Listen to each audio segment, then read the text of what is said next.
वो जितनी साहसी है उतनी ही संवेदनशील भी। प्रियंका गांधी अन्याय तो रत्ती भर नहीं सहती और बेलगाम सत्ताधीशों की नकेल कसकर रखना उनके खून में। देश के संसद को उनका इंतजार है, एक ऐसे शख्स का इंतजार है जो गलत को गलत कहने की पूरी हिम्मत रखती है। उम्मीदों का कारवां और बेपनाह मोहब्बत का सैलाब आपसे एक ही बात कह रहा है प्रियंका जी, विजयी भव। प्रियंका गांधी मेरे लिए वो शख्स जिनसे मुझे बहुत प्यार है, मतलब बहुत सारा वाला।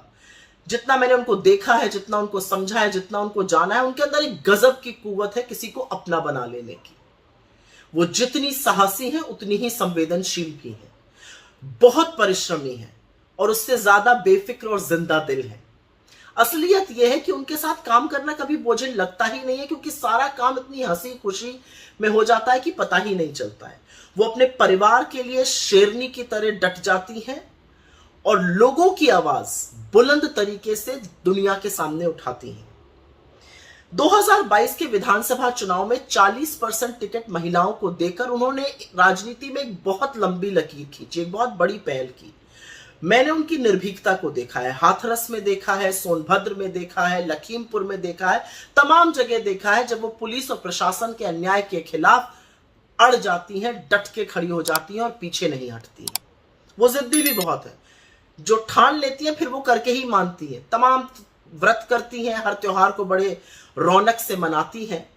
वो महिला सशक्तिकरण की ध्वजवाहक है, लेकिन वो उतनी ही शिद्दत से एक माँ, एक पत्नी, एक बेटी, एक बहन के अपने किरदार को भी निभाती है। मुझे याद है उत्तर प्रदेश में उनसे किसी ने पूछा कि आप 10 साल पहले राजनीति में क्यों नहीं आई, और उन्होंने दो टूक जवाब देके कहा, क्योंकि 10 साल पहले मेरी बेटी 8 साल की थी।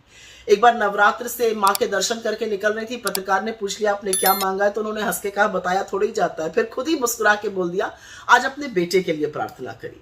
मुझे याद है एक बार पुलिस से जद्दोजहद के बाद उत्तर प्रदेश में जब वो अपनी गाड़ी में बैठी तो पहला फोन उन्होंने घर पर किया और अपने बेटे से पूछा मामा की तबीयत अब कैसी है। उस समय राहुल जी की तबीयत थोड़ी नासाज थी, मुझे ये भी याद है। और मुझे पता है कि वो अपने पिता की लाडली थी, लेकिन अपने माँ से जो उनके घनिष्ठ संबंध है वो दुनिया के सामने है। उनको पता है कि उनकी माँ ने इस देश के लिए बहुत बड़ी कुर्बानी दी है। और मुझे वो दिन याद है जब सोनिया जी अपना पदभार खरगे जी को सौंप रही थी और उनकी एक फोटो खींची थी और उस फोटो में सोनिया जी के हाथ में राजीव जी की तस्वीर थी।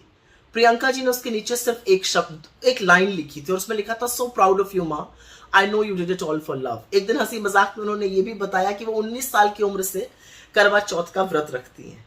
खैर, प्रियंका गांधी अन्याय तो रत्ती भर नहीं सहती हैं और बेलगाम सत्ताधीशों की नकेल कसकर रखना उनके खून में है। भारत की संसद को उनका इंतजार है। उन्होंने संगठन को मजबूत करने के लिए सतत काम किया है। उन्होंने तमाम समस्याएं पर्दे के पीछे रहकर सुलझाई हैं।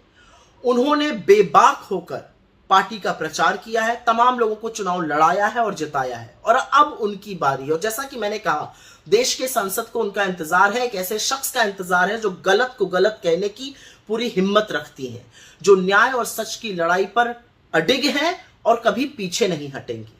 वो आधी आबादी की आवाज को संसद में और बुलंद करेंगी, उस आधी आबादी का परचम और पुरजोर तरीके से लहराएंगी जिनके लिए राजनीति अभी भी कठिन है। इस देश की तमाम उम्मीदों का कारवां और बेपनाह मोहब्बत का सैलाब आपसे एक ही बात कह रहा है प्रियंका जी, विजयी भव।